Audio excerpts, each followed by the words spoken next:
네, 지금 문학적 접근이 그냥 책 한 권을 지금 거의 다 봤어요. 등장인물에 관해서 지난주에 예수님 주인공으로 봤고 오늘은 정치 지도자들과 제자들에 대해서 봅니다. 예수님을 중심으로 해서 그와 연관된 인물 그룹이죠. 정치 지도자들, 제자들. 근데 이거는 거의 뭐 그룹이지만 집단이지만 하나의 어떤 대상처럼 그렇게 취급이 될 수도 있는 것 같아요. 유대 지도자들은요, 예수님이랑 처음부터 계속 갈등을 빚어요. 그래서 사실은 마가의 내레이터 자체가 시각이 어떤 시각 갖고 있었냐면, 유대 지도자들에 대해서 약간 부정적인 시각이 있어요. 1장부터 가버나움 회당에서 예수님이 귀신을 내쫓는 그런 사건이 있잖아요. 근데 그 전에 말씀을 가르치시는 그 장면을 보면은 예수님의 가르침을 받고 듣고 막 권위 있는 새로운 교훈이다. 이렇게 얘기를 해요.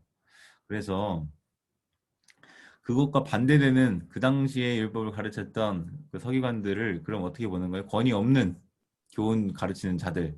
약간 이런 프레임이 처음부터 씌워져 있거든요. 1장부터.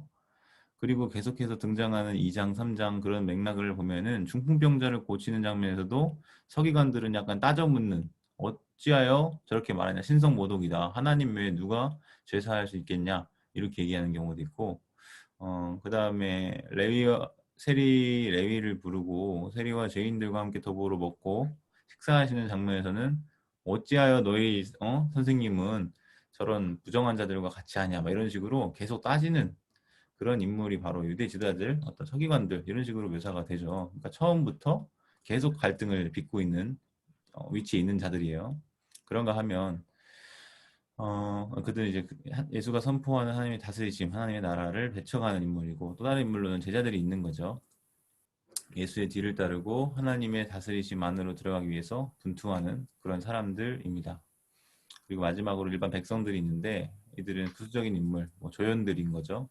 예수와는 짧은 만남을 이루지만 하나님의 다스리심이 어떤 것인지를 드러내는 그런 역할을 하는 기능을 하는 인물들입니다. 그래서 이 세 그룹이 있는데 어, 첫 번째, 두 번째만 보고 이 세 번째는 다음 주에 다루는 것과 같이 좀 할게요. 지금만 해도 막 장수가 15장이 돼가지고 제가 그냥 끊었어요.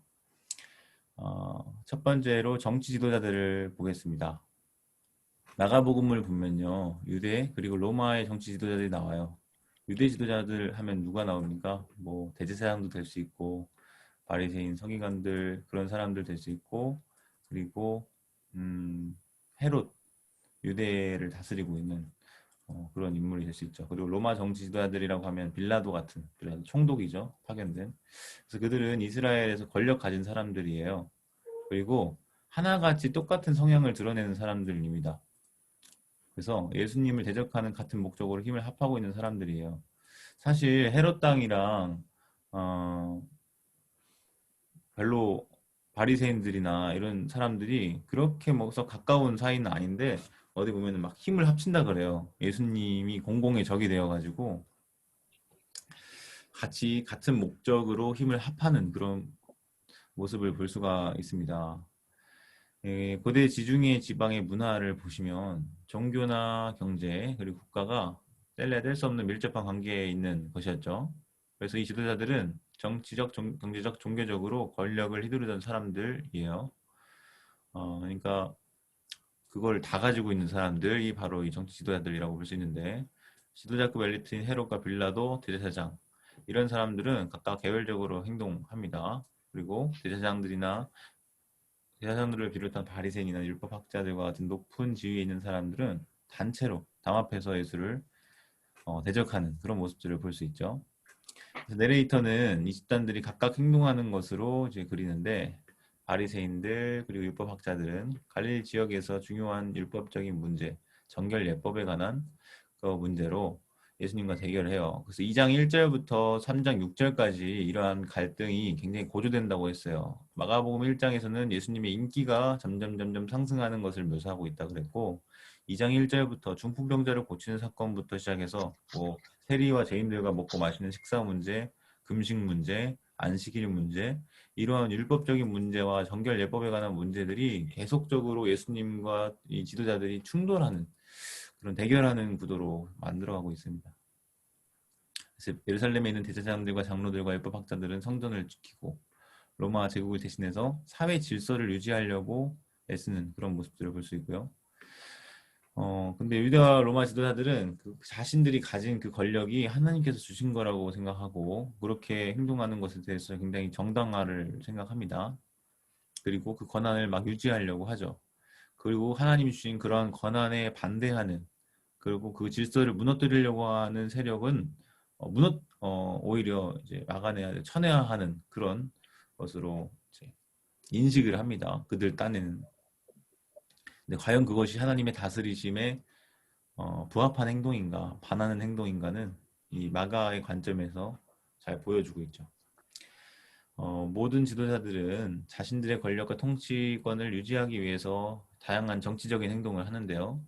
그래서 여러 가지 모양으로 연합을 하고 서로 협력을 합니다. 원래는 서로 약간 여권과 여당과 야당처럼 이렇게 대립하는 그런 관계에 있는 집단들끼리도 예수님이라고 하는 공공의 적을 두고는 같이 담합을 해요. 따라서 모든 지도자들은 한 집단의 등장인물로 다뤄볼 수 있다라고 이제 볼 수 있겠습니다. 공통적으로 계속 이렇게 인물 설정 먼저 다루는데요. 율법학자들은 권위도 없이 가르치는 사람들, 이게 어디예요? 가버나움 회당에서 이런 식의 묘사가 나타나잖아요. 1장 귀신 들린 사람을 고쳐주는 장면부터요. 예수님에 대해서는 권위 있는 세교원이다. 이런 가르침 본 적 없다. 라고 하는 그런 말 아까 언급했죠. 내레이터는 계속해서 부정적으로 그리고 있어요. 그리고 그들이 예수를 적대하는 행동과 하나님 다스리심이라는 새로운 질서를 방해하려는 모든 행동을 통해서 그들의 인물됨을 설정하고 있습니다. 이렇게 우리들한테 소개를 해주는 거예요. 정치 지도자들의 말 가운데는 예수님을 책잡거나 고소하기 위한 질문들이 있어요. 그러니까 제가 저번에도 말씀드렸던 것 같은데 계속 그들이 가지고 오는 질문들은요. 순수한 의도로 가져온 게 아니라 올무에 걸리게끔 A를 택해도 B를 택해도 문제가 발생할 만한 그런 질문들을 가져와서 예수님한테 자꾸 물어보는 거예요. 대결을 하는 거죠. 예수님은 제3의 답변을 그들이 생각지도 못한 답변을 제시함으로 그 올무를 벗어나고 오히려 그들을 한 방 먹이는 그런 모습들을 계속된 논쟁 통해서 보여줍니다. 그래서 그러한 질문들을 짜내와가지고 머리를 같이 모아가지고 하는 그런 행동들을 보면은 얼마나 그들이 노력했는지를 우리가 알 수 있어요. 그리고 재밌게 내레이터는요, 그들의 생각, 그들의 감정도, 그들의 내면도 말해줘요. 그래서 우리 독자들로 하여금 그 각각의 등장인물들에 대해서 가깝게 해야 될지 멀리 봐야 될지에 대한 그 느낌을 가지도록 유도를 합니다. 그래서 이 정치 지도자들은 이미 프레임이 씌워졌기 때문에 믿지 못할 인물들로 독자들이 다 인식을 해요. 그러니까 바리새인들 하면 욕이죠. 예, 중립적인 용어가 아니에요 이미. 이 바리새인 같은 이렇게 하면은 이건 욕인 거예요. 모욕적인 언사가 되는 거예요. 외식하는 약간 그런 프레임이 이미 이렇게 씌워진 그런 거죠. 유대 지도자들은 단편적인 인물이에요. 단편적이라고 했을 때 이 성향이 단선적인 다양한 그 성향이 아니라 처음부터 끝까지 일관된 성향을 보여주고 있다는 거죠. 즉 하나님의 다스리심이 추구하는 가치관에 정면으로 반대하는 성향을 보여주는 사람들, 그런 단편적인 인물들이 바로 유대 지도자들이다, 이렇게 분석할 수 있고요. 그래서 예수님을 대적하는 반대편 사람들로서 예수와 대조를 이루는 가운데 오히려 이들이 보여주는 이 모습과 반대되는 예수님이 어떤 인물인지를 더 부각시켜주는 역할을 이 유대 지도자들이 하는 거죠. 그리고 하나님의 다스리심이라는 것과 관련해서 정치 지도자들은 길가에 있는 굳은 땅과 같은 사람들입니다. 마가복음 4장 1절부터 나타나는 비유 있잖아요. 씨 뿌리는 자의 비유. 그 비유를 보시면 다시 4개 나오는데 거기에 그것이 이제 사람에 관한 비유라고 했어요. 씨앗은 말씀이고 복음의 말씀을 예수님은 선포하고 전해주는데 어떤 사람은 이렇게 맞고 어떤 사람은 저렇게 맞고 결국 결실이 맺히냐 안 맺히냐 이런 결과들을 또 보여주고 있는데 정치 지도자들은 그 4가지 밭을 상징하는 그 비유 중에 길가밭, 굳은 땅과 같은 사람들로 분류가 될 수 있다고 하는 거죠. 씨앗이 떨어지긴 떨어져요. 분명히 기적도 보고 복음의 말씀도 듣지만 땅이 워낙 굳어 있어서 뿌리를 내리지 못해요. 3장 1절부터 6절 단락에 보시면 그들의 마음이 딱딱하다고 그래요. 완악함, 마음의 완악함을 꾸짖으시며 탄식하신다고 하셨거든요. 그 마가복음의 3장 1장 3장 5절인가? 이렇게 돼 있을 거야, 아마. 마음이 완악함을 이제 꾸짖으사 탄식하사 이렇게 하는데 땅이 굳어 있는 것과 마음이 굳어 있는 것 그것도 관계가 좀 있겠죠. 그래서 뿌리를 내리지 못하는 그런 땅 그것이 정치 지도자들을 대입해 볼 수 있는 그런 비유가 되겠고요. 그리고 사탄이 찾아와서 뿌려진 말씀의 씨앗을 먹어버려요. 그들도 분명히 씨앗이 심겨졌으나 결국은 열매는 맺지 못하고 제사함을 받지 못하는 것으로 이제 보여지고 있습니다. 자, 이어서 이제 몇 가지의 이 유대 지도자들에 관련된 특징들을 이렇게 볼 수 있는데요. 이 부분은 하나님께 어떤 권세도 얻지 못함. 이 부분은 천연숙 권사님 한번 읽어주시겠습니까? 예, 유대 지도자들은 하나님께서 자신들에게 다스리는 권한을 주셨다고 생각하고 있다. 그와 동시에 그들은 그들을 다스리는 로마 제국의 군주들을 의지하고 있다. 로마 사람들의 눈밖에 나지 않기 위해서 그들은 백성들을 계속 자기들의 통제에 두어야만 한다. 그러므로 그들은 행여 백성들이 밖으로 튀지는 않을까 두려워한다. 유대 지도자들은 군중들의 난동을 두려워하기 때문에 군중들을 자기 통제 아래 두고 그들을 달래기 위해서라면 무슨 일이든지 한다. 그들은 예수가 묻는 말에는 은근슬쩍 얼버무리고 나중에 비열한 방법으로 예수를 체포한다. 다른 사람들에게서 행여 반대의 목소리를 들을까 두려워서 헤롯은 세례 요한을 처형하고 빌라도는 예수를 처형한다. 이런 식으로 정치 지도자들은 백성들을 다스리는 권력을 유지한다. 그러므로 정치 지도자들은 믿음 없는 세대의 가장 좋은 예이다. 인간적인 방식으로 생각하는 사람들인 유대 지도자들은 사람들이 위에서 군림하는 이방 지도자들을 그대로 따라한다. 그들은 자기 자신들을 지키기 위해 하나님을 의지하기보다는 자기의 권력을 의지한다.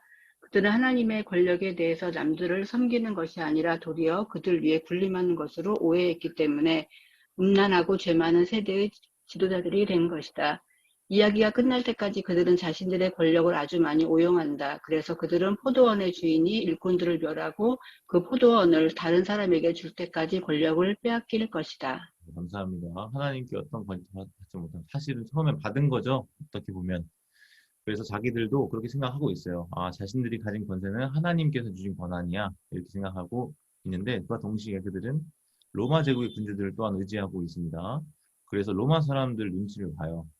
그래서 혹시라도 이 안에 밀란이 일어날까 하노라 하면서 주의하거든요. 왜냐하면 그러면 로마 입장에서는 여기에서 반란의 세력들이 일어나는 것으로 보고 자신들의 위치가 위태롭게 될까 두려워합니다. 난동을 두려워하죠. 그래서 군중들을 달래려면 어떤 수를 써도 해요. 나중에 예수님이 뭐 질문을 해도 그들은 그냥 얼버무리고 그냥 넘어가고 나중에 뒤에서 막 밤에 찾아와서 비열한 방법으로 예수님을 체포하죠. 다른 사람들에게는 반대의 목소리를 들을까 두려워서 대놓고는 못하고 또 헤롯은 이제 자신의 그 결혼 문제를 지적했던 세례 요한이 의로운 사람인 걸 분명히 알았어요. 그럼에도 불구하고 처형을 했어요. 그리고 빌라도도 예수님에게 무죄하다는 것을 알고 있었습니다. 그럼에도 불구하고 사람들을 의식해서 처형했어요. 이런 식으로 정치자들은 백성들을 다스리는 권력을 자신들의 방식으로 유지를 합니다. 그래서 이 지도자들은 믿음 없는 세대의 가장 좋은 예예요. 마가복음에 보면은 믿음 없는 세대에 대한 그 언급이 몇 차례 나오거든요. 한 두세 번 정도 나오는 것 같아요. 그 믿음이 없는 세대라고 했을 때 정치 지도자들이 가장 그게 좋은 예라고 할 수 있고 인간적인 방식으로 생각하는 사람들인 유대 지도자들은 사람들을 위해서 군림하는 이방 로마 지도자들을 그대로 따라합니다. 그래서 이 인간의 길과 하나님의 길에 대한 대조가 어떻게 보면 이 윤리적인 증거 틀이라고 했어요. 하나님의 방식대로 따라 사는 이 모습은 긍정적인 거고 인간의 방식대로 따라 사는 것은 부정적인 거고 이렇게 마가복음이 이렇게 두 가지로 양분될 수 있는데 유대 지도자들은 인간적인 방식으로 생각하는 축에 속하게 되는 거고 위에서 군림하는 예수님께서는 제자도를 가르치실 때 말씀하셨죠. 섬김을 받으려면 섬기는 자가 되어야 된다. 군림하려고 하는 자가 되어서 안 된다. 이런 가르침을 주셨는데 어, 이 정치 지도자들, 유대 지도자들은 그 후자를 따라가는 거예요. 그래서 그 자기 자신들을 지키기 위해서 하나님 의지가 아니라 자기의 권력을 의지하는 그런 모습들을 보여줍니다. 그래서 남들을 섬겨야 되는데 섬기는 게 아니라 도리어 남들을 위해 군림하려고 하는 것으로 그들은 하나님의 권력을 오해했다. 그래서 결국은 어떻게 되냐? 나중에 예수님의 비유에서 포도원의 비유를 말씀하시는데 성전 예루살렘에서 포도원 주인이 올 때 일꾼들을 멸해버리고 그 포도원을 다른 사람들한테 주올 것이다. 이런 얘기를 이제 비유 속에서 해요. 다시 말하면 이 정치 지도자들의 운명에 대한 예고라고도 볼 수 있겠죠. 포도원 주인이 다시 돌아올 때 일어날 일. 그래서 이 유대 지도자들은 하나님께 어떤 권세도 받지 못한 자들로 특징될 수 있습니다.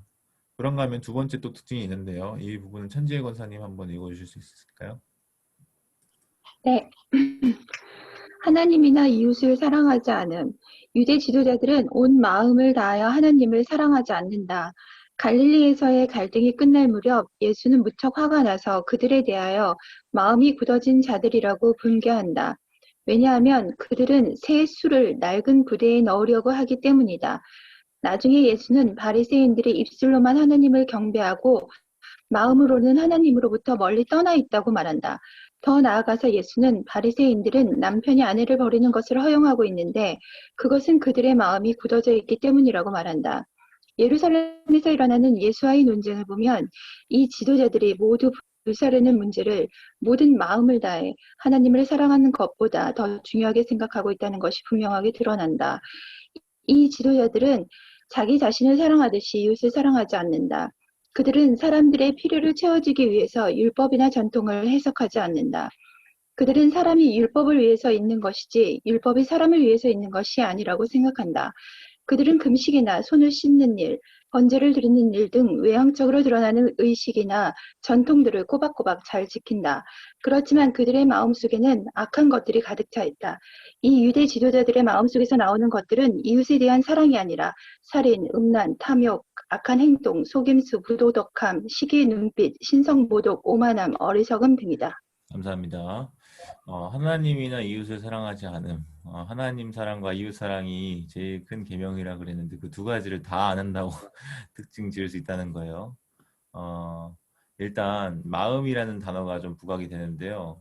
유대 지도자들은 온 마음을 다해서 하나님을 사랑하지 않아요. 답은 알고 있잖아요. 가장 큰 계명이 뭐냐 했을 때 예수님 물어보니까 신명기 6장 4절 5절 말씀을 언급하면서 그 쉐마 이스라엘 아도나 엘로헤이노 이거를 인용을 해요. 근데 갈릴리에서의 갈등이 끝날 무렵 예수님은 무척 화가 나서 그에 대해서 마음이 굳어진 자들이라고 분개하시거든요. 근데 이 마음이 굳어진 자들이라는 이 표현이 사실은 그 어, 그게 3장 1절부터 6절 아까 제가 언급했던 그거예요. 마음이 완악함을 탄식하고 분노하셨다라고 했을 때 그거거든요. 왜냐하면 그들은 새 수를 다시 말하면 하나님의 다스리심이라고 하는 새 수를 낡은 부대 그들이 가진 율법적인 전통과 그런 옛것에 넣으려고 하기 때문이에요. 그러면 나중에 예수님은 어, 바리새인들한테 말하기에 입술로만 너희는 입술로만 하나님을 경배하고 마음으로는 하나님으로부터 멀리 떠나 있다고 하거든요. 이게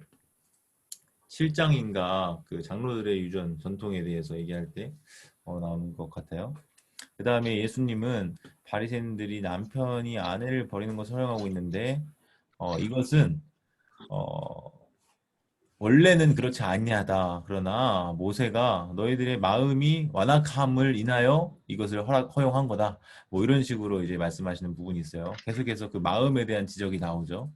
예루살렘에서 일어나는 예수와의 논쟁을 보면 이 지도자들이 모두 불사르는 문제를 모든 마음을 다해 하나님을 사랑하는 것보다 더 중요하게 생각하고 있다는 게 더 드러난대요. 그래서 계속해서 보면은 유대 지도자들의 마음 상태가 어떠한지에 대해서 마가의 내레이터가 계속 지속적으로 보도를 해주고 있다는 것을 볼 수 있죠. 그래서 이 지도자들은 자기 자신을 사랑하듯이 이웃을 사랑하지 않는데 그게 단적으로 드러나는 예들이 그 논쟁들 특별히 2장 1절부터 3장 6절까지 나타나는 그 논쟁 중에서 생명을 살리는 것과 안식일을 이제 지키는 것 이 두 가지 사이에서 계속 깐지를 겁니다. 안식일의 밀밭 사이를 거니는 장면이 있잖아요. 2장 28절인가 그 후반부에 2장 마지막 단락에 그 이제 배고파요. 여행하니까 예수님과 제자들이 그래서 밀밭 사이를 지나가다가 이걸 이렇게 밀을 이렇게 해가지고 먹었나 봐요. 근데 그때가 안식일이에요. 그러면 그 당시에 사람들의 관습으로는 안식일은 일을 하면 안 돼. 그런데 지금 이 밀을 까부르는 이 행동은 뭘 한 거냐면 추수를 한 거라고 보는 거죠. 예, 좀 따서 이렇게 까가지고 먹은 것도 추수를 했다. 그럼 추수는 일을 한 거잖아요. 그러면 이건 뭐예요? 안식일을 어긴 행동이 되는 거죠. 그걸 가지고 딴지를 거는데 예수님께서는 다윗의 이야기를 이제 언급하면서 너희 읽어보지 않았냐 이거 모르냐 너희도 성경 가르친다 그러면서 막 이렇게 하시면서 뭐가 더 중하냐 했을 때 다윗은 제사장만 먹을 수 있는 진설병 그 떡을 성전에 가서 먹었다. 그때 다윗에게는 뭐 어떤 게 적용이 되었던 거냐면 제사장만 먹어야 되는데 자기가 먹었으면 그 법을 어긴 건데 거기서는 그것을 질타하지 않았다. 하나님도 그것에 대해서 책임을 묻지 않으셨다. 왜냐? 더 중요한 법이 있었으니 자비법이 더 중요했기 때문에 그 성전에서 지켜야 되는 그 법보다 자비법이 더 상위법으로서 적용이 되었기 때문에 그랬다 하면서 어, 어, 뭐가 더 중요한지 율법의 근본 의도가 무엇인지를 예수님께서는 드러내시죠. 그래서 결국은 이 사람들은 뭔가 율법이나 전통을 지키는 것이 하나님을 사랑하는 것과 관계된다고 생각을 해서 그렇게 행동하는 것일 건데 전혀 그 율법의 근본 의도와 어울리지 않는 방식으로 그것을 문자적으로 적용하고 피상적으로 정하는 것에서 예수님께서는 비판하신 거죠. 그것도 마찬가지고 이제 손 마른 사람을 고쳐준 사건도 마찬가지예요. 야, 너희들 안식일에 만약에 소나 양이 구렁텅이에 빠져가지고 문제가 생기면 끌어내지 않냐.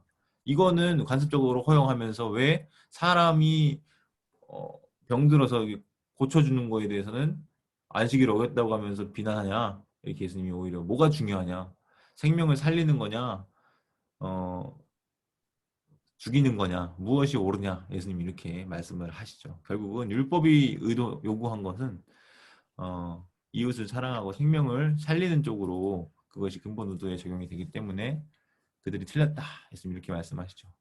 사람이 율법을 위해서 있는 것이지 율법이 사람을 위해서 있는 것이 아니라고 생각을 했던 거예요. 그들은. 근데 이게 잘못된 거라는 말이죠. 예수님의 말씀은. 율법은 도구이다. 본질은 사람이다. 라고 하면서 이것에 대해서 이제 교정을 해주시는 것을 볼 수가 있습니다. 오늘날에도 좀 적용을 해볼 수 있을 것 같아요. 결국은 무엇이 본질인가 했을 때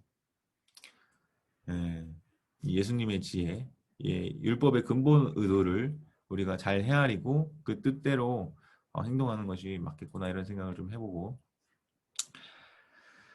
금식이나 손 씻는 것들, 번제 드리는 것들 이런 모든 의식이나 전통들 꼬박꼬박 잘 지킬지언정 결국은 뭐예요? 자기 자신 사랑하는 거지 그것은 하나님 사랑하거나 이웃 사랑하는 것으로 연결되지 않았던 거죠. 그러니까 결국 마음속이 무엇이냐 겉으로 드러나는 행동이 아니라 마음속에 뭐가 차 있냐 했을 때 악한 거다. 그래서 예수님 7장에서 말씀하시잖아요.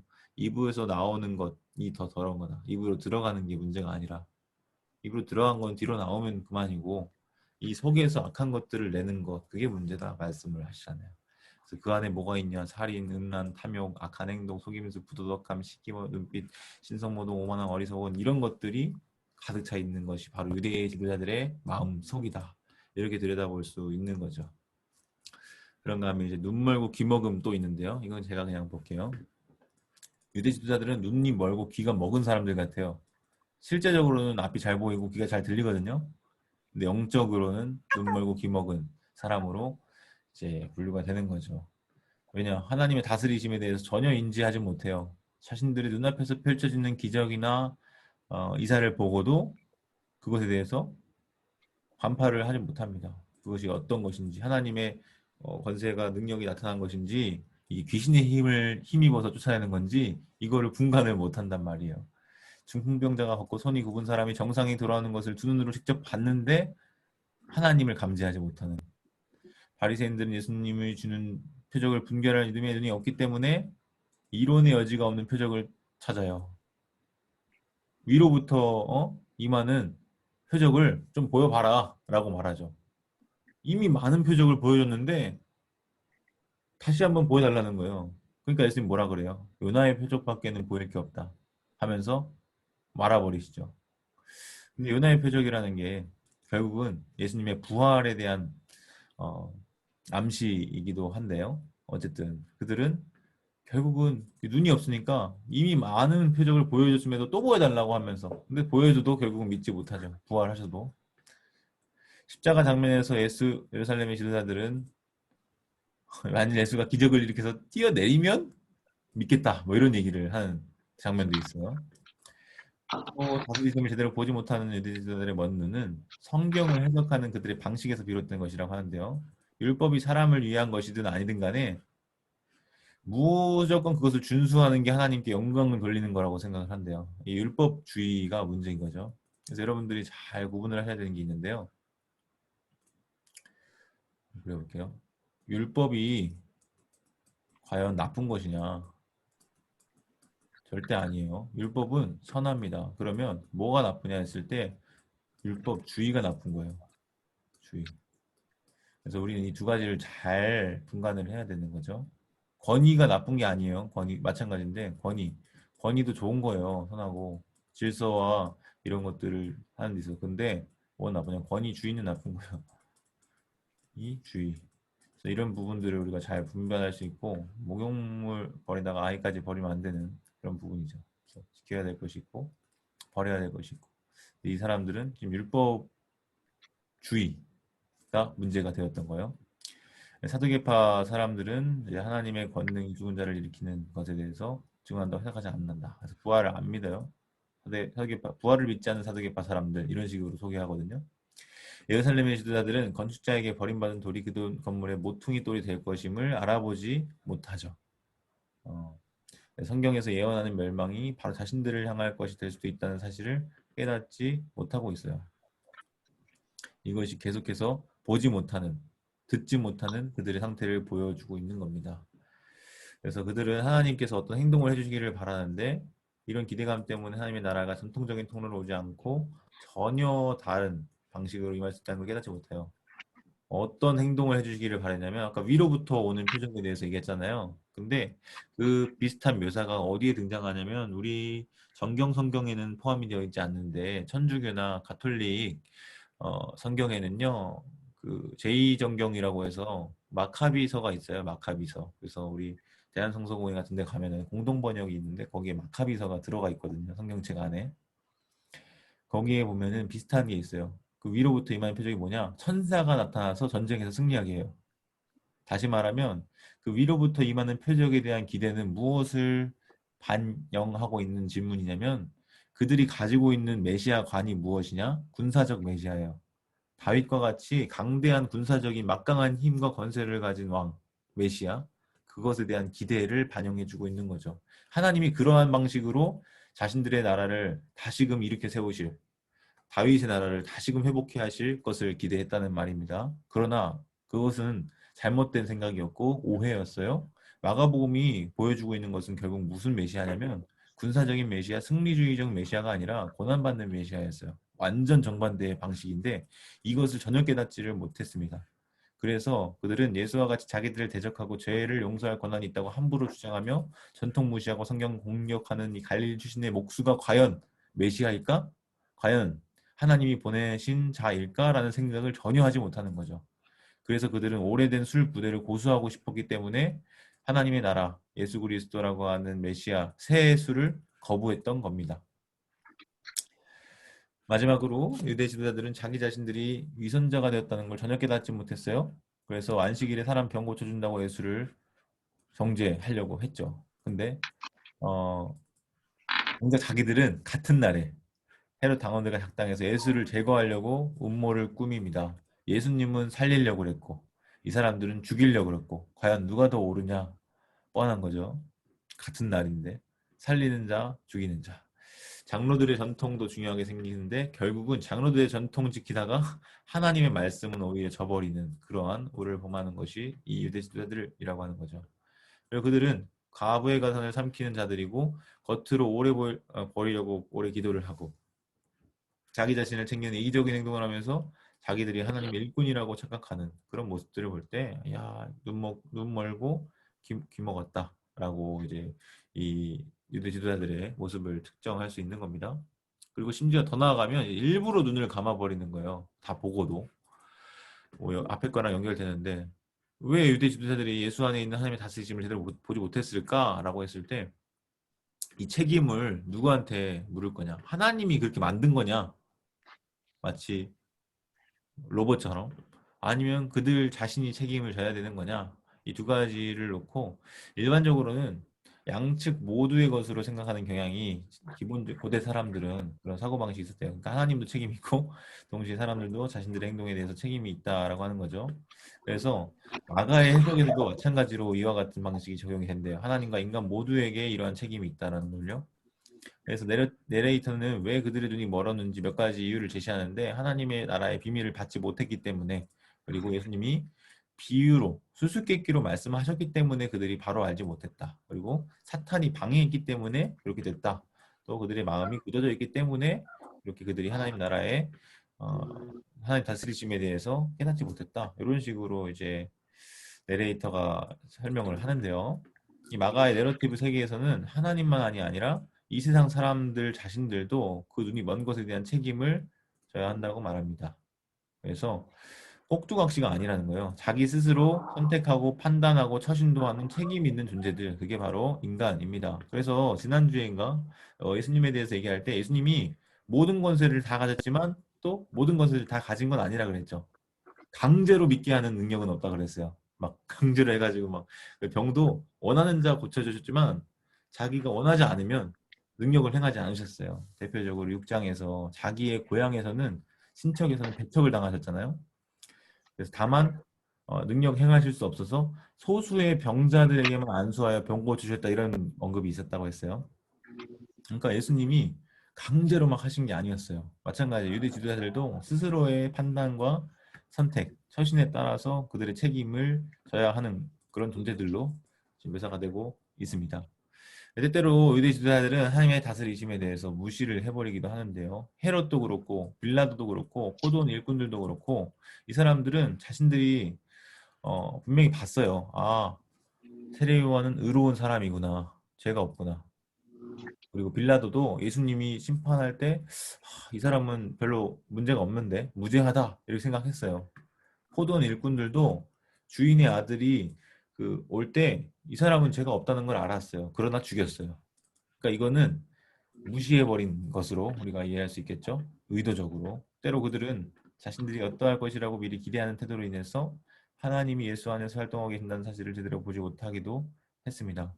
그래서 귀신을 내쫓는 것, 다른 사람들은 살렸다는 것, 이 부분들에 대해서 다 같이 봤잖아요. 이 기적과 이사를 다 같이 봤는데 봤음에도 불구하고 이걸 계속 인정하지 않고 제대로 보지 못하고 하나님이 분명히 이거 일하시는 건데 바알세불의 힘을 힘입어서 막 한다고 그렇게 따지지 막 그렇게 접근을 하는 거죠. 따라서 정치 지도자들은 어떻게 보면은 아주 어리석게도 예수가 정말 하나님의 아들이라는 걸 믿지 못하고 일부러 어떤 식으로든 예수님을 대적한다고 할 수 있겠습니다. 근데 보시면요, 다 그런 건 또 아닙니다. 예외적인 경우가 있어요. 그러니까 이것만 봐도 뭐예요? 하나님이 이렇게 했다고 하는 모든 책임을 하나님께로만 돌릴 수는 없고 각자의 판단과 처신에 따라서 결과가 달라질 수 있는 거죠. 제대로 알아보는 정치 지도자들도 있다는 말이에요. 회당장 야이로 그 당시에도 그 정치력이 있었던 거죠. 회당은 유대인들이 항상 모이는 공간이니까. 그리고 율법학자 중에 선한 율법학자가 있었어요. 그리고 백부장, 로마 관료임에도 불구하고 그는 진실로 하나님의 아들이었도다라는 이런 고백이 그 입에서 나왔죠.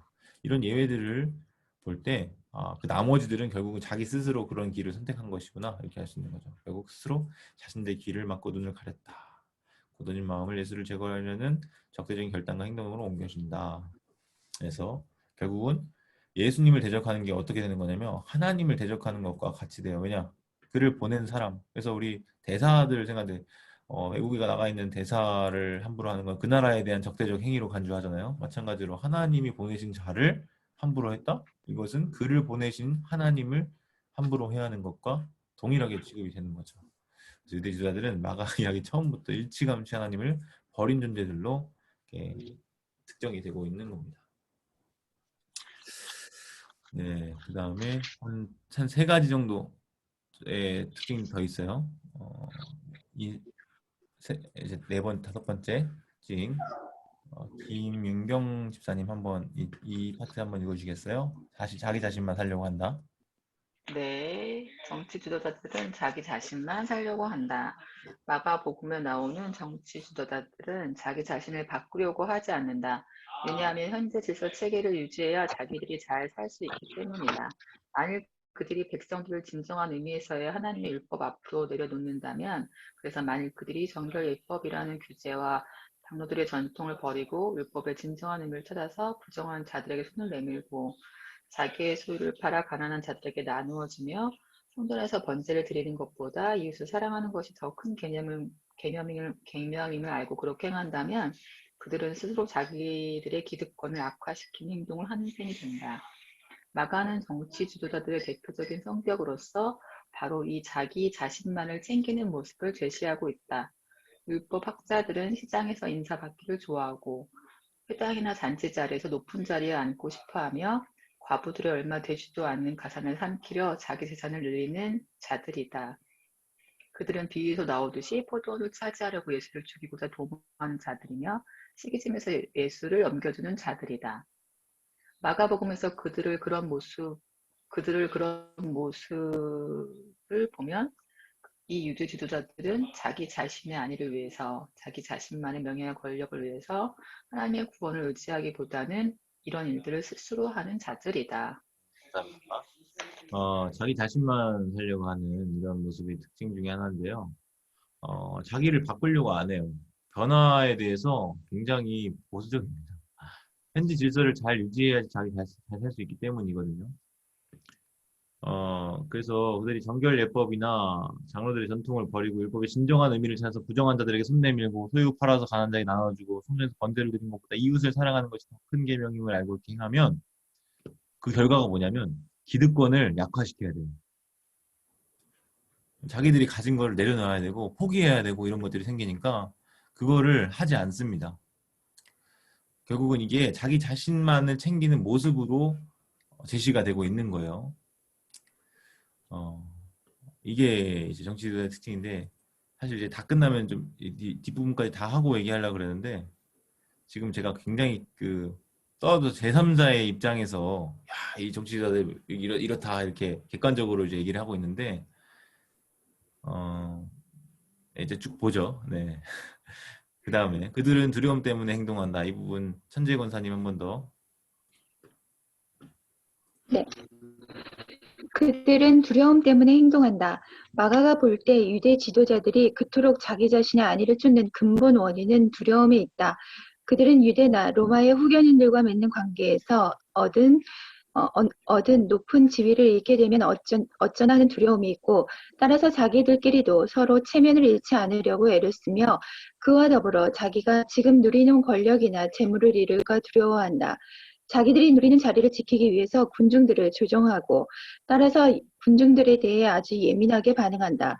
예루살렘에서 일어난 5개의 단어들을 통해 내레이터는 유대 지도자들이 백성들을 의식해서 말이나 행동을 조심하고 있다는 점을 강조한다. 다른 사람들을 대가로 지불하고 손아귀에 쥔 권력이기 때문에 그들의 자리는 항상 불안정하며 그들은 계속해서 다른 사람들을 손아귀에 넣어야 할 필요가 있다. 이런 두려움은 로마 지도자들인 헤롯과 빌라도도 마찬가지다. 비록 헤롯은 세례 요한을 보호하려고 하지만 남들 앞에서 체면을 잃을까 두려워서 결국 그의 목을 베고 만다. 또한 빌라도는 비록 예수의 태도에 감탄을 하고 예수를 대제사장들이 시기심 때문에 넘겨주었다는 것을 알면서도 군중들을 만족시키려고 처형하도록 넘겨준다. 마가의 세계에서 두려움은 믿음과 반대되는 말이다. 하나님을 믿는 믿음은 다른 사람들을 위해서 위험을 기꺼이 감수할 수 있는 용기를 준다. 그러나 정치 지도자들은 다른 사람들을 위해서 그런 모험을 하지 않는다. 아이러니컬하게도 그들은 자기 자신들만 살겠다고 애쓰다가 결국 스스로 자기 무덤을 파는 멸망의 씨앗을 뿌렸다. 감사합니다. 굉장히 이제 중요한 주제 중에 하나가 나왔는데 그들의 행동의 동기가 두려움에 있다고 하는 거예요. 자기 자신의 안위를 쫓는 근본 원인이 두려운 거예요. 그래서 그들은 로마 후견인들과 맺는 관계에서 얻은 높은 지위를 잃게 되면 어떻게 하냐 이런 두려움이 그들 안에 있으니까 그 두려움이 예수님을 제거해야겠다는 그런 결정으로 가게 되는 거죠. 자기들끼리도 서로 체면 안 잃어버리려고 애를 쓰고요. 자기들이 지금 있는 위치에 오르기까지 많은 대가를 지불하고 왔거든요. 그러니까 그 모든 공든탑이 무너지지 않게 하기 위해서 가진 애를 쓰는 거예요. 그러니까 공든탑이 무너질까 하는 그 두려움. 이것이 그들의 모든 행동의 근본 원인이 되는 거예요. 예루살렘에서 일어난 5개 단어를 통해서 내레이터는 그들이 백성들을 의식해서 말이나 행동을 조심하고 있다는 점을 강조하고 있어요. 이게 좀 중요한 부분 중에 하나인데 그래서 보이는 앞에서는 말을 좀 아껴요. 막 침묵하고 난처하면 침묵, 노코멘트 이렇게 해버리는 거죠. 그래서 굉장히 다른 사람들을 의식하고 있는 건데 이런 두려움이 유대 지도자들뿐만 아니라 로마 지도자들인 헤롯과 빌라도도 마찬가지라 그러는 거예요. 세례 요한을 보호하려고 처음 했는데 갑자기 주흥이 일어가지고 술 먹고 약간 이제 기분이 좋으니까 막 나라의 절반이라도 주겠다면서 그 헤로디아의 딸에게 얘기했다가 결국은 세례 요한의 목을 요청하니까 차마 다른 관료들 다 보고 있는데 거기서 자기가 한번 내뱉은 말을 다시 어겨버리면 체면을 잃어버리는 거잖아요. 그 두려우니까 결국은 의로운 사람인 줄 알면서도 목을 베었죠.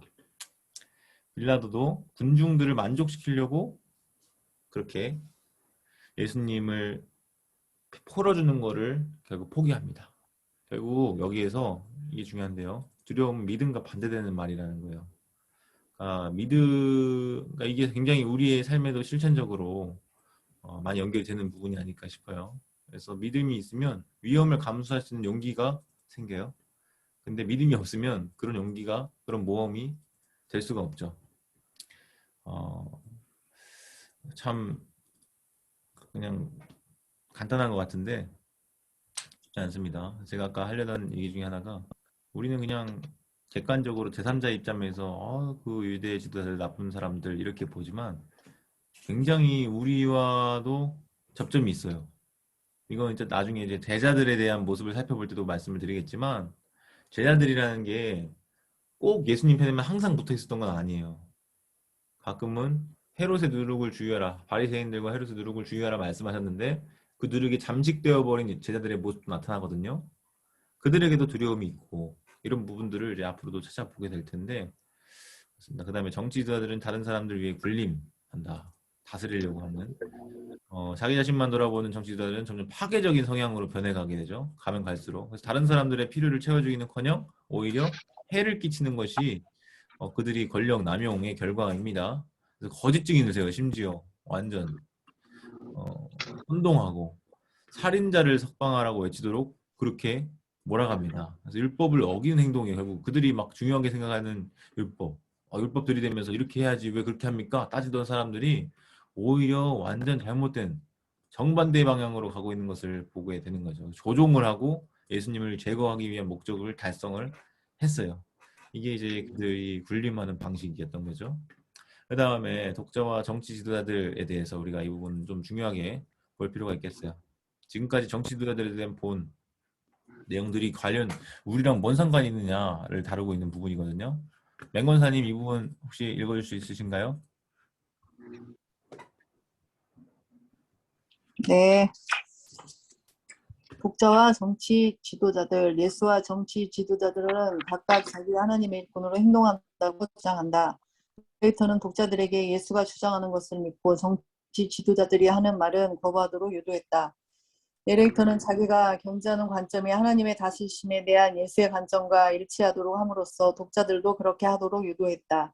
마가는 정치 지도자들을 단편적인 인물로 하나님의 다스리심의 기준과는 정반대의 기준을 견지하는 완전히 부정적인 인물로 그려놓았다. 이 등장인물들은 실제 인물들을 그대로 반영한 것이 아니기 때문에 이 사람들이 그 당시에 실제 유대나 로마의 정치 지도자들이었다고 혼돈해서는 안 된다. 그렇지만 마가가 그려놓은 정치 지도자들의 모습은 권력이 어떤 것인지 정확하게 보여주고 있다. 독자들은 이 사람들을 권력을 쥔 지도자의 자리에 한번 올려놓고서 왜 그들이 그렇게 행동하는지 그 이유를 생각해 볼 수 있을 것이다. 어떤 독자들은 그들의 모습을 보면서 자기 모습과 비슷하다고 생각할지도 모른다. 그러나 이야기가 끝날 무렵 내레이터는 독자들에게 이 정치 지도자들의 사고방식이나 행동과는 전혀 동떨어진 태도를 견지하도록 이끌어준다.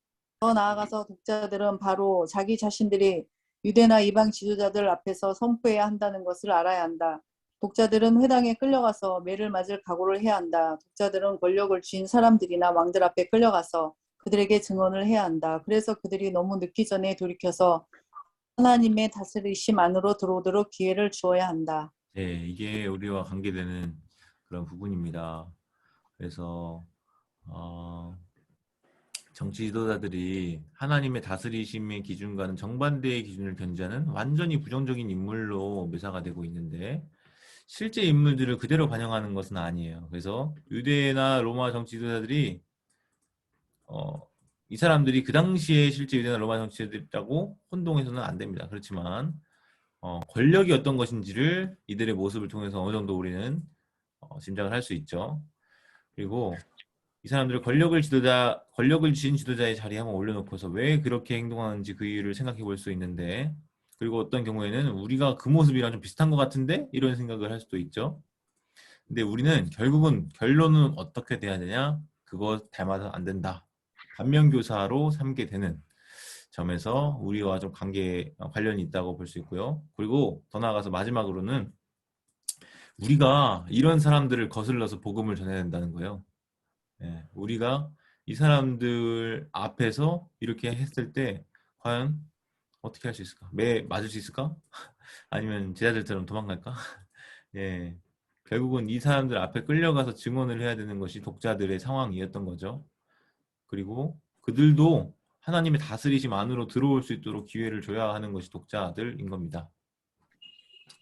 네, 여기까지 이제 정치 지도자들에 관한 인물 분석을 좀 살펴봤고요. 그 다음에 봐야 되는 게 이제 제자들이에요. 지금 이제 딱 9시 30분 정도면 이제 그때까지 좀 살펴볼 수 있을 것 같은데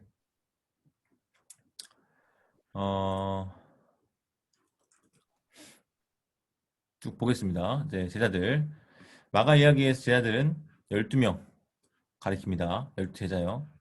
처음에는 형제 두 쌍이 부름을 받아요. 그러니까 4명의 제자가 1장 16절에서 20절 사이에 부름을 받죠. 4명 다 어부였어요. 그쵸? 그 다음에 2장에 이르러서 13절부터 17절까지 레위가 부름을 받아요. 근데 재밌는 게 이 사람은 12명 안에 들어와 있지 않아요. 명단이 이제 3장에 명단이 있는데 6장인가? 명단이 있는데 거기 명단이 없어요. 근데 마태복음을 보시면요. 이 레위 대신에 그 이름이 뭐라고 들어가 있냐면 마태라고 들어가 있어요. 근데 마가복음 안에서 보면요. 마가복음 안에서 그 명단에 마태라는 명단은 12제자의 명단에 들어있지만 레위라는 이름은 안 들어있어요. 그래서 지금 이 말이 나오는 거예요. 이 사람은 12명 가운데 들지 않는다라는 말이. 누가복음도 마가복음이랑 똑같아요. 마태복음만 그 레위를 똑같은 단락인데 이름을 바꿔가지고 마태라고 써놓고 있어요. 어쨌든 이건 좀 다른 문제긴 한데 그 다음에 예수는 비로소 한 사람 한 사람 빠짐없이 이름이 언급된 12명 불러서 한 집단을 만들어요. 마치 12지파가 모여서 이스라엘이라는 나라가 되었듯이 12명의 제자들이 모여서 새로운 이스라엘을 형성하는 것과 같은 그런 느낌을 줍니다. 그때부터 이제 제자라는 말은 12명의 사람들을 가리킨 용어로 쓰인다고 해요. 그 중에서도 좀 독특한 두드러지는 인물들이 있으니 시몬, 야고보, 요한 이 세 사람이 있는데 이 사람들은 특별한 또 12명 안에서도 3명의 특별한 그룹으로 또 묶여요. 어디를 막 따라가거든요. 몇몇 군대에서. 예수님이 그들만 따로 부르는 그래서 가장 중심을 이루는 사람들이라고 볼 수 있어요. 그 외에도 예수님을 따르는 다른 사람들도 있죠. 제자들뿐만 아니라 그러니까 세리인 레위도 예수님을 따랐다 그러고 세리와 함께 밥을 먹던 제자들 이 제자들은 지금 12명의 제자랑은 좀 분리시켜서 이해하는 거예요. 이 사람, 이 책을 쓴 학자는요. 그리고 예수가 수수께끼를 풀 때 예수와 12제자들과 함께 있던 사람들이라고 하는 이 표현들을 볼 때 또 다른 부류의 그룹의 제자들이 있었다라고, 사람들이 있었다라고 보는 거죠. 그리고 예수님의 이름으로 귀신을 내쫓던 사람도 있었어요. 그러니까 예수님의 12제자 중에 몇 명이 요한인가? 가가지고 막 말해요. 주의 이름으로 귀신 내쫓는 사람 어떻게 할까요? 물어보면 예수님이 그냥 내비두라 그러죠. 그러니까 이 사람도 예수님을 따르는 사람 중에 한 명이었던 것 같아요. 그 다음에 고침을 받는 뒤에 예수님을 뒤따른 바디메오, 겟세마네 동산에서 칼을 빼내어 휘둘렀던 옆에 섰던 사람. 이거 이제 다른 성경에서 이제 베드로라고 나오지만 어쨌든 이런 식으로 12제자와는 구별되는 또 다른 제자들, 예수님을 따르는 사람들이 이렇게 마가복음 안에 찾아보니까 이만큼이나 많다라는 걸 이제 보여주고 있는 거고요. 우리는 이제 예수님을 따랐던 무리들도 포함을 해야 되는데요. 제자들의 그룹 안에. 제자의식을 잘 수행한 조연들도 있고 무리들도 있고, 그래서 모든 무리들을 불러가지고 자기 십자가를 지고 나를 따르라고 말씀을 하시기도 하고요. 모든 사람들에게 주의하고 깨어있으라고 경고하시기도 하고. 그래서 이 예수님을 따르는 것, 제자도의 길은요, 모든 사람들에게 열려 있다는 것을 우리가 기억할 필요가 있어요. 단지 12사도, 12제자들에게만 국한되는 게 아니라, 그래서 예수님은 12명의 제자를 이제 지명할 때 이 세 가지의 목적이 있었거든요. 자기와 함께 있게 하기 위해서, 또 선포하고 귀신들을 다스리는 권세를 갖도록 하기 위해서, 이 목적으로 그 제자들을 지명을 하셨어요. 특별한 이유는 없다 그래요. 단순히 도덕적으로 훌륭한 사람이라서, 똑똑해서, 불쌍해서, 아니 그냥 뽑았대요. 예수님의 마음인 거죠. 예, 직업이 어부들이고 세리들인데 이들은 그냥 평범한 시골 주민들이었다는 거죠. 그러니까 그들이 뭐 특출나고 그런 거 아니고 명예가 있는 것도 아니고 사회적으로 관련이 있는 것도 아니고 집단에 연줄이 있는 것도 아닌 그런 사람들이었던 겁니다. 이 정도로 간략히 마가복음에서 볼 수 있고요. 그다음에 인물 설정. 마가가 이 제자들을 어떤 식으로 특정을 했냐면 그들이 하나님의 방식대로 사는 것과 인간적인 방식대로 사는 것 사이에서 고군분투하고 있다는 사실을 볼 수가 있어요. 제가 여러 차례 말씀을 드렸는데 마가복음 8장에서 그 두 가지의 방식에 대해서 언급이 되고 있습니다. 베드로가 예수님 누구시냐 했을 때 주는 그리스도시요 하나님의 아들이십니다라는 그 신앙 고백 이후에 막 멱살 잡고 어떻게 죽는다고 그럴 수 있냐? 우리 앞장서서 군사적인 메시아로서 승리를 이끌어내야지. 그럼 우리 모든 거 다 따르고 예수님 모든 거 버리고 예수님 따랐는데 우리 뭐가 되냐? 빈털터리 되는 거 아니냐? 하면서 할 때 예수님이 그때 말씀하신 게 하나님의 방식으로 사는 것. 어떻게 넌 사람의 일을 생각하냐? 하나님의 일보다 사람의 일을 생각하노다 하면서 사탄아 물러가라 이렇게 책망하셨잖아요. 그것이 마가복음의 전체적인 이 윤리적인 기둥, 틀이라고 제가 말씀을 드렸잖아요. 근데 제자들은 그 두 가지 사이에서 왔다 갔다 하면서 막 고군분투해요. 어떻게든 하나님의 방식대로 살고자 하는데 마음에는 원이로되 육신이 약하다 막 이러면서 제가 왔다 갔다 하는 거죠. 그래서 무척 애를 쓰는 건 정답 사실입니다. 그러나 가끔 뭐 잘못하기도 하죠. 네, 전전긍긍해요. 네, 인간적인 방식대로 살기도 해요. 마치 우리네 삶과 같이. 그러므로 제자들 인물 설정 방식이 좀 단순하다고 할 수 없죠. 아까 그 정치 지도자들, 종교 지도자들, 유대 지도자들은 다 단편적이고 일관되다고 했잖아요. 근데 제자들은 일관되다기보다 왔다 갔다 하기도 하잖아요. 그래서 충실한 추종자의 협력자라고 생각해 우리가 그들의 행동을 보면은 판단을 하는데, 근데 말이나 행동을 보면요 어려움이 분명히 있다는 것을 또 알 수가 있어요. 그래서 여기 그들의 생각이나 감정도 내면을 그린 것을 보면은 제자들에 대해서 굉장히 부정적이라는 걸 인식을 할 수 있어요. 야, 그러면서 우리는 무슨 생각을 하게 되냐면, 성령 충만한 제자들 생각하면은 잘 살았을 것 같은데 많이 넘어지네. 굉장히 우리와 동일시하게 되는 약간 그런 효과도 있는 것 같고, 예수님은 그런 제자들의 모습을 바로잡아서 경고도 해줘요. 바로잡기도 하고 경고도 해주고. 그러니까 괜히 우리가 동일시되어 있을 때, 예수님이 우리한테 직접 훈계하시는 것 같고, 꾸짖으시는 것 같고. 그래서 우리는 제자들이 예수님과 같은 편에 있기는 하지만 기대하는 것만큼 예수님을 잘 따라가지는 못하는 사람들이구나. 이렇게 인물을 파악할 수가 있어요. 그래서 이 제자들은 마음속으로 계속 갈등을 하는 다면적인 인물이라고 분류가 될 수 있겠습니다. 그래서 기본적으로 제자들은 이해도 부족해요. 두려움도 많아요. 믿음도 없어요. 그래서 아피스토스 계속 혼나요. 이런 식으로 그려지고 있는데 예수님의 기대는 어때요? 제대로 좀 봤으면, 제대로 좀 이해했으면, 제대로 좀 듣고 알아차렸으면 이런 기대를 하세요. 끝까지 참고 인내하면서 그들을 가르치시고 지도하시죠. 그것을 보여주는 게 제가 말씀드렸죠. 맹인의 눈을 뜨게 하는 그 사건이 앞에 한 번, 뒤에 한 번 나온다 그랬잖아요. 이렇게 8장과 10장 이렇게 감싸고 있는데 결국은 두 단계를 통해서 시력을 회복하는 그런 모습을 통해서 보여주는 게 무엇이냐. 제자들이 예수님에 대한 바른 인식이 처음에 바로 되는 게 아니라 그 숱한 과정을 거치면서 두 단계에 걸쳐서 결국 예수님의 인내와 오래 참으심과 가르치심을 통해서 결국은 밝히 보게 되는 그 과정을 맹인이 한 번에 눈 뜨는 것과 두 번에 눈 뜨게 되는 그걸로 감싸진 그것을 통해서 뭔가 보여주고 있다고 하는 거죠. 예루살렘으로 향하는 그 길의 여정에. 어쨌든 이해하려고 들지 않은 정치 지도자와는 달리 제자들은 대부분 이해하려고 노력은 해요. 네, 그래서 근데 가끔 이제 은근히 엉뚱한 것을 기대하기도 하고 두려움도 많기 때문에 제대로 이해하지 못하는 그런 경우도 있는 거죠. 이런 모습들. 근데 그들의 두려움은 염려하는 마음에 생긴 두려움이에요. 네, 염려하는 마음. 누구나 다 염려가 있죠.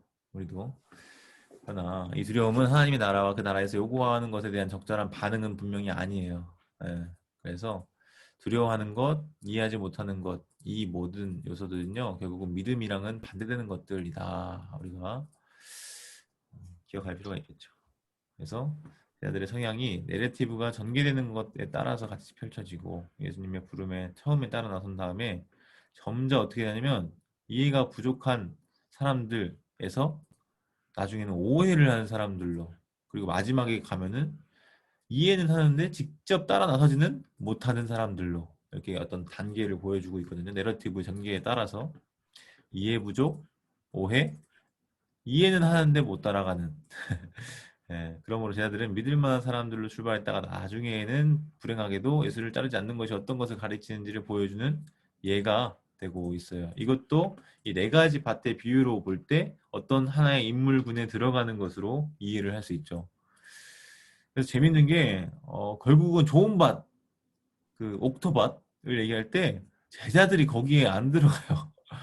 오히려 누가 들어가냐면 한 번 등장하고 많은 인물들 있잖아요. 뭐 수로보니게 여인, 뭐 혈루증 걸린 여인, 뭐 야이로 해당장, 뭐 이런 인물들 한 번 나오고 많은 그런 인물들이 오히려 믿음 좋은 옥토밭과 같은 인물들로 이렇게 묘사가 된다는 것도 참 독특한 점이라고 할 수 있겠습니다. 그다음에 내레이터는 대조와 비교라는 방법으로 제자들이 어떤 인물인지를 이제 보여주고요. 제자들은 제대로 응답 못해요.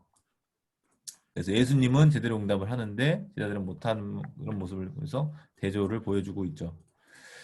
부정적인 예, 그러니까 반면교사, 타산지석의 이런 가르침이 그 옛날 고대 문학 장르에서도 흔히 있었나 봐요. 그래서 제자들의 실패를 통해서 예수님이 생각하는 제자들의 기준이 무엇인지를 보여주는 거예요. 이것은 주된 문학 기법 중에 하나인 겁니다.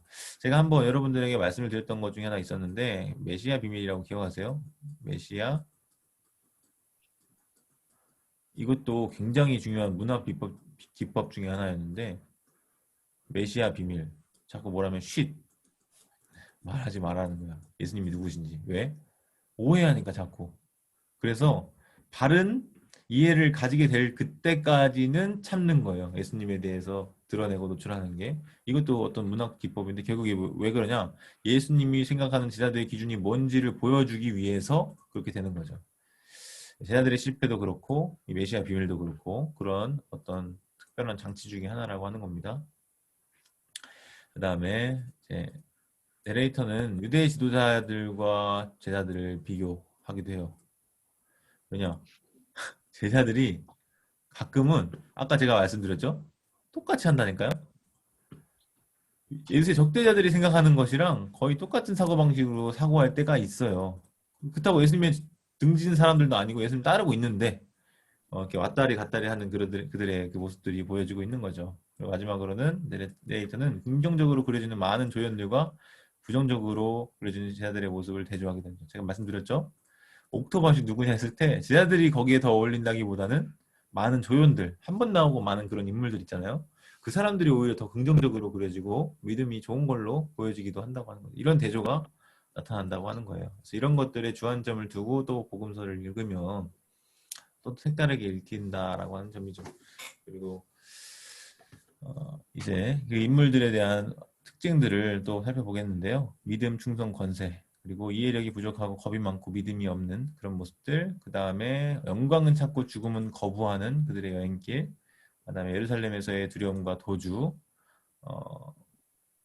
제자들의 실패, 그리고 마지막으로 부활 이후, 이 부분까지 살펴보고 마지막 독자 제자들 이 부분까지 하면은 오늘 이제 마치겠는데요. 이제 15분 있으니까 시간에 맞춰서 좀 그냥 쭉쭉 제가 말씀드릴게요. 일단은 제자들에게서 볼 수 있는 인물적인 특징을 찾자면 제자들을 통해서 뭘 얘기하고 싶었을까? 믿음과 충성과 권세가 무엇이냐라고 하는 것을 이제 보여주는 거죠. 이들은 예수님이랑 가장 가까운 내부 인물들이에요. 가장 가까이서 관계를 맺었고요. 예수님의 편에서 붙어서 이제 움직이고 모든 것 버리고 헌신함에 따랐잖아요. 그들은 항상 예수님과 함께 있었고, 그래서 성공하고 실패하는 거는 예수님과 어떤 관계를 맺느냐와 따라서 이게 성공이다, 실패다 이게 나눠지게 되는 거죠. 제자들은 일단 헌신한 사람들이에요. 기본적으로. 왜냐면 버리고 따랐잖아요. 처음에 다 버리고 직장도 버리고 가정도 버리고 예수님을 뒤를 떠나섰고 산도 가고 선포도 하고 시키는 대로 다 했어요. 전도여행도 갔다 오고 병 고치기도 하고 배 준비하라고 하면 순종하고 나귀 찾아오라고 하면 순종하고 기본적으로 이 사람들은 순종자들이에요. 헌신한 자들이고 그리고 예수님이 허락한 곳이라고 하면 예수님이 같이 가도 된다고 하면은 다 동행했어요. 그래서 풍랑 속에서도 같이 있고 광야에서도 같이 있었고 꾸지람이나 경고 받죠. 그런데 그렇다고 해서 떠나지는 않았어요. 들으면서도 붙어 있었던 게 제자들이라는 거죠. 그래서 보상도 칭찬도 없어도 그렇다고 해서 예수님을 버리고 떠나가지는 않았어요. 그냥 충실히 따랐습니다. 그러나 그것은 어디까지? 체포될 때까지만. 나중엔 떠나죠. 그런 식으로 예수님을 섬기고 선포하고 병 고치고 섬기는 이런 일들을 했는데 이런 면에서 그들은 제자로 부름받은 목적에 합당하게 행동한 사람들이에요. 그쵸? 우리들도 좀 비슷한 것 같아요. 예, 잘 이게 따르고 헌신하지만 그리고 꾸지람 받고 혼난다고 해서 그렇다고 아예 교회 떠나고 그런 건 아니잖아요. 예, 충실히 따라다니고. 예. 그다음 두 번째 또 특징은 이 사람들 이해력이 좀 부족해요. 잘 못 알아들어요. 한 번 얘기해주면 잘 못 알아듣고 겁도 많고 두려워하고 무서워요 이렇게 하고 유령이다 그러고 믿음도 좀 없고 이게 이제 쟤네들의 모습이에요. 참 재밌는 게 마태복음, 누가복음, 요한복음에 비해서 마가복음의 이 특징이 더 두드러져요. 어쩜 이 제자들을 특히 베드로를 그 수제자라고 하면서 예루살렘 교회 기둥이라고 하면서 그 베드로를 이렇게 믿음 없는 사람으로 그릴 수 있을까? 이게 어떻게 전해질 수 있었을까? 이런 생각이 들 정도로 이해력도 부족하고 두려움도 많아서 어려움을 겪죠. 수수께끼 비유도 잘 이해 못하고 직접 풀이해주는데도 제대로 이해하지 못하는 참 그래요. 예. 저도 비슷해요. 예. 몇 번 반복해야지 조금 알아들을까 말까 하고 둔합니다. 두려움도 많고 풍랑 보고 두려워하고 잔잔케 하는 것도 아니 풍랑이 일어서 잔잔케 하는데 또 두려워합니다. 예, 이거 어떻게 이런 능력이 나냐면서 막 이 사람 맞냐 이러면서 두려워하는 거. 그다음에 물 위를 걸어오면서 유령이다 하고 겁내고 빵이 없어서 어쩌나 하면서 걱정. 예수님이 빵 잘 챙겼냐 이러면 놓고 왔는데 어떡하지? 예수님은 헤롯의 누룩을 주의하라고 했는데 그 누룩이 빵 얘기하는 줄 알고 깜빡하고 우리 오병이어 걷었던 그 바구니 놓고 왔네 이러면서 걱정하고 그러니까 이런 게 아주 겁이 나서 무서워하는 제자들의 모습을 보여주죠. 그러니까 늘 헌신적이고 늘 순종 믿음이 충만했던 건 아니라는 것을 보여줄 수 있어요. 결국 두려워하는 건 제대로 이해하지 못한 것과 연결이 될 수 있죠. 그래서 안위를 걱정하기 때문에 제대로 이해하지 못한 거고 제대로 이해 못하니까 걱정하고 두려워하는 거고 근데 지혜가 없다는 건 아니래요. 그보다 더 심오한 것을 보여주고 있다고 하는데요. 뭐냐면 하나님의 다스리심은 인간이 보기에 경외심으로 가득한 두려움을 자아내는 것이래요. 경외심으로 가득한 두려움을 자아내는 것. 하나님의 다스리심, 하나님의 나라, 하나님의 영광. 일반적으로 사람들이 생각한 다른 형태이기 때문에 굉장히 도전적이고 제자들은 인간적인 방식으로 생각하고 하나님의 다스림을 믿는 사고방식은 포착하지를 못하는 그런 모습들을 계속해서 보여줍니다. 결국은 신뢰하냐 신뢰 못하냐 하나님의 다스리심을 신뢰하냐 신뢰하지 못하냐에 따라서 두려움이 있고 없고 이해가 되고 안 되고가 갈린다고 하는 거예요. 근본적으로. 그래서 예수님이 왜 겁이 그렇게 많냐, 아직도 믿음이 없냐, 이렇게 꾸짖는 그 배에서 그런 모습들. 믿음이 없으니까 겁내는구나 라고 해석할 수 있는 거죠. 제자들이 목격한 능력의 역사들은 그들에게 하나님의 다스리심을 신뢰하도록 만들어야만 했던 겁니다. 그래서 빵 사건, 그 급식 기적, 5천 명을 먹이신 그 사건, 그것을 이해하지 못했기 때문에 그들의 마음이 굳어졌어요. 다시 말하면 바리새인과 헤롯의 누룩을 주의하라고 하셨을 때 그걸 바로 알아차렸어야 되는데 못 알아차리니까 그들의 마음이 굳어졌어요. 아까 누가의 마음이 굳어졌다고 했죠, 제가? 유대 지도자들의 마음이 완악하다는 것을 예수님이 꾸짖었다고 했잖아요. 근데 제자들이 거기에 동화돼가지고 똑같이 마음이 굳어졌다는 그 묘사가 등장을 하는 거죠. 그래서 베나산 산에 올라갔다가 내려왔는데 제자들이 못 고치고 있는 거예요. 그 귀신 들린 아들을. 그러니까 예수님이 어떻게 이 믿음이 없는 세대요 하면서 꾸짖잖아요. 어떻게 도움을 간구할 수 있는지를 보여주면서 기도하면 된다고. 근데 제자들은 그 아버지처럼 최소한의 그런 도움을 구하는 기도조차 하지 않았던 겁니다. 그래서 두려워하기만 하고 제대로 이해하지 못하는 제자들의 모습을 보면서 정치 지도자들과 오버랩이 되는 것을 볼 수 있죠. 잘못된 것을 기대하고 한정된 범위를 벗어나서 생각하지 못하는 그런 틀에 박힌 생각들. 지도자들이 두려워했던 것처럼 제자들도 두려워하는 모습들을 우리는 마가복음 안에서 볼 수가 있어요. 이해력 부족하고 겁 많고 믿음이 없는. 그러니까 인물 분석을 하다 보면요, 계속해서 우리 독자들의 상황과 계속 보게 되는 거예요. 이제 마지막 페이지에서 그걸 좀 다루게 되겠지만, 그 다음에 이제 예루살렘 여행길이에요. 8장부터 10장 52절까지 그 예루살렘으로 향하는 여정이 드러나고 있는데 그 중간 부분에 영광은 찾고 죽음은 거부하는 여행길이에요. 영광은 얻고 싶은데 고난은 받기 싫은 것이 제자들의 기본적인 마인드셋인 거죠. 제자들이 이제 예수님이 누군지를 알게 됐어요. 메시아구나.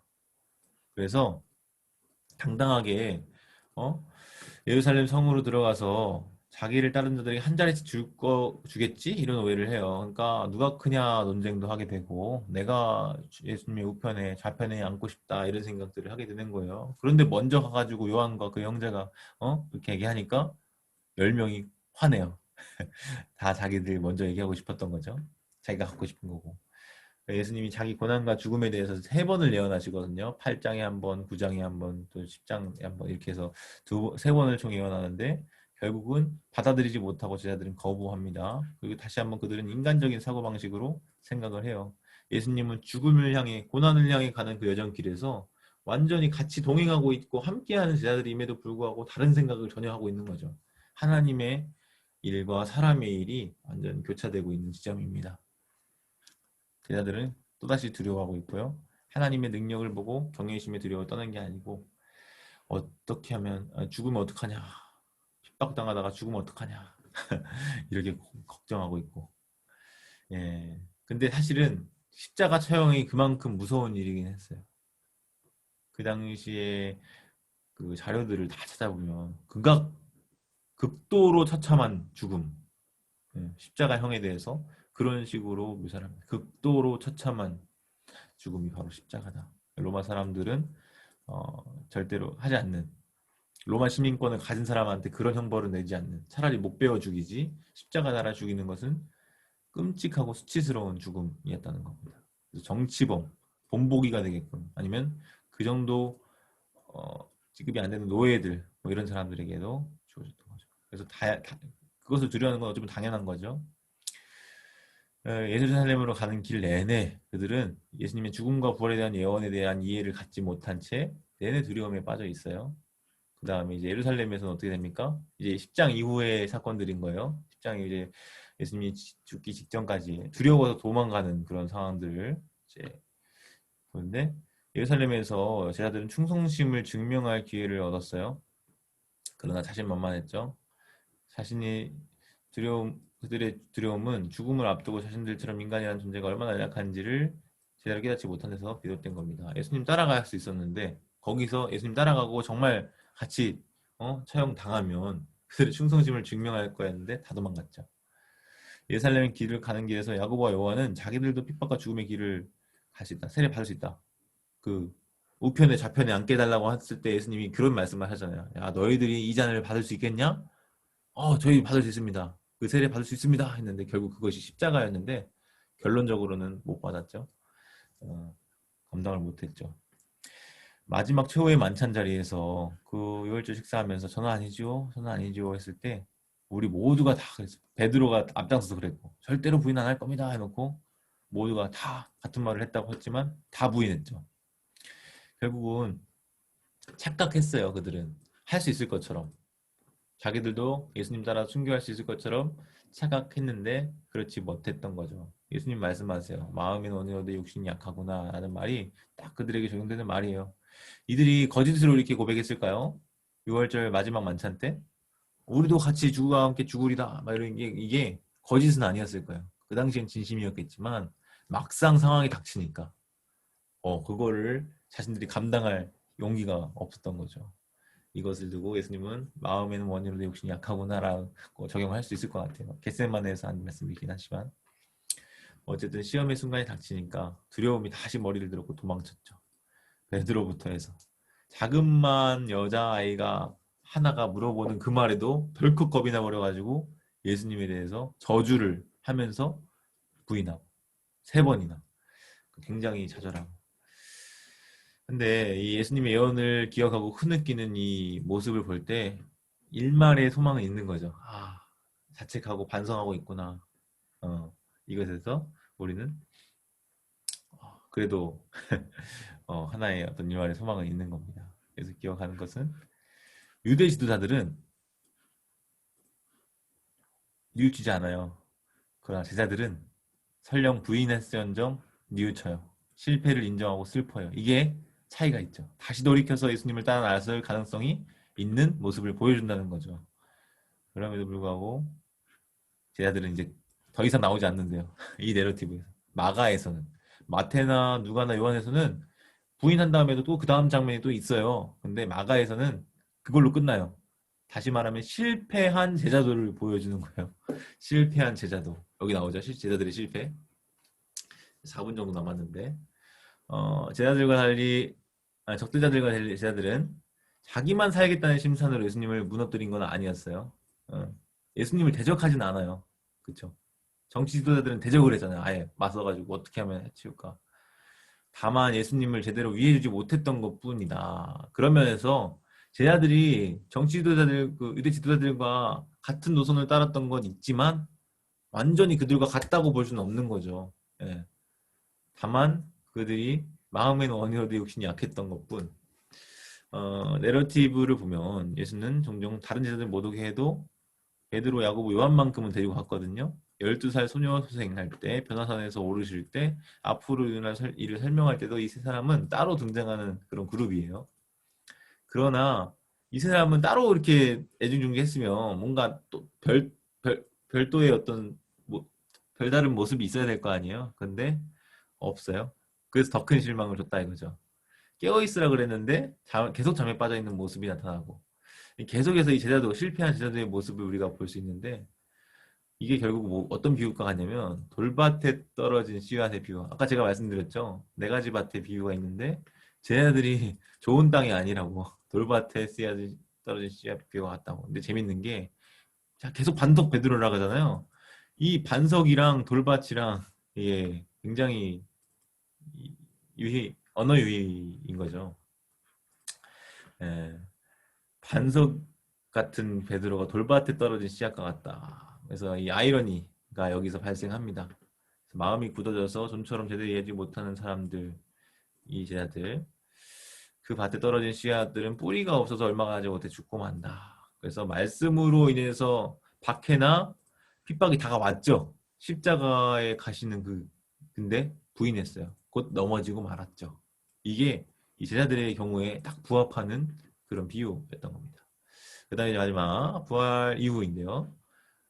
빈무덤에 대한 마지막 단화는 이런저런 반응을 모두 이끌어낼 수 있는 이야기인데 특별히 여인들이 중요한 중추적인 인물 역할을 감당해요. 처형 장면, 장례 장면, 빈무덤 장면 이 3가지에서 여인들이 주요한 역할을 감당합니다.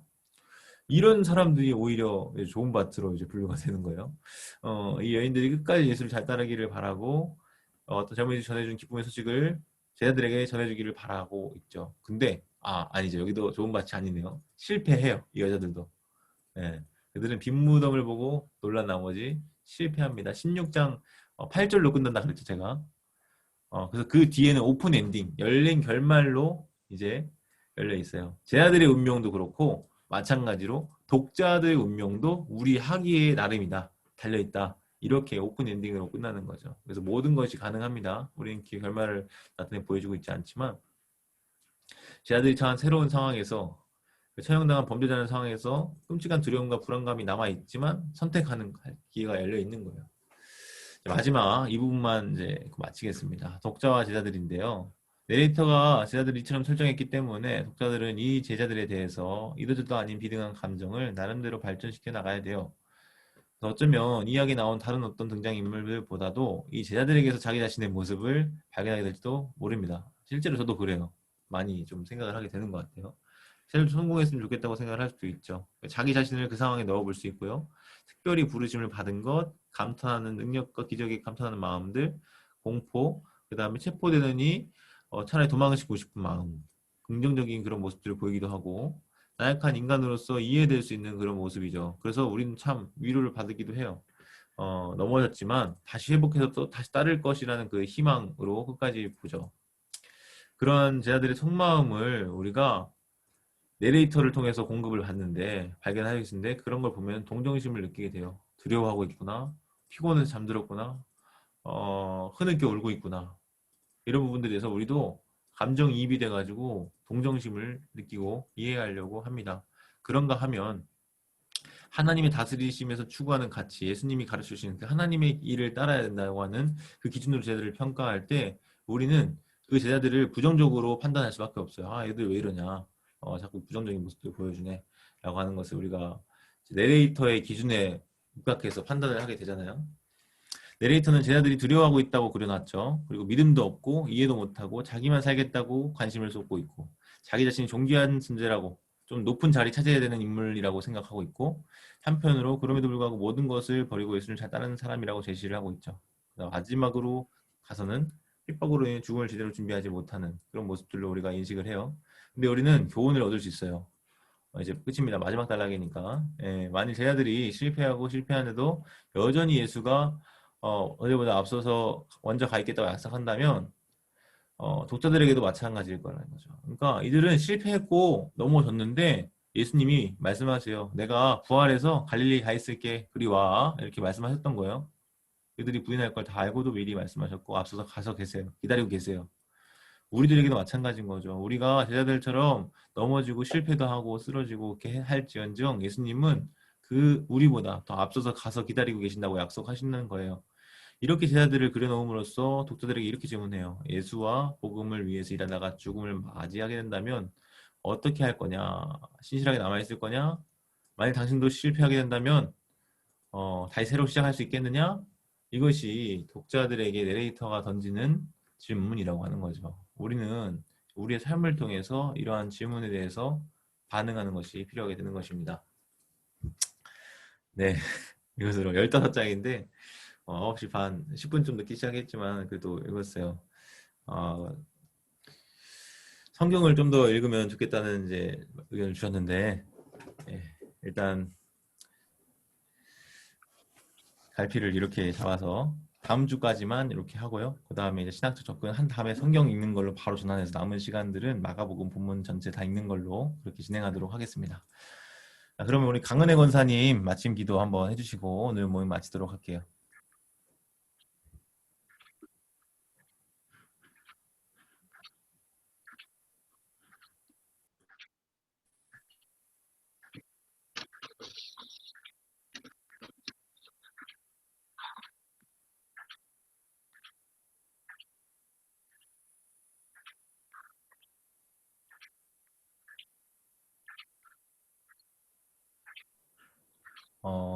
저기 안 되시는 건가요? 네. 소리가 안 들려서.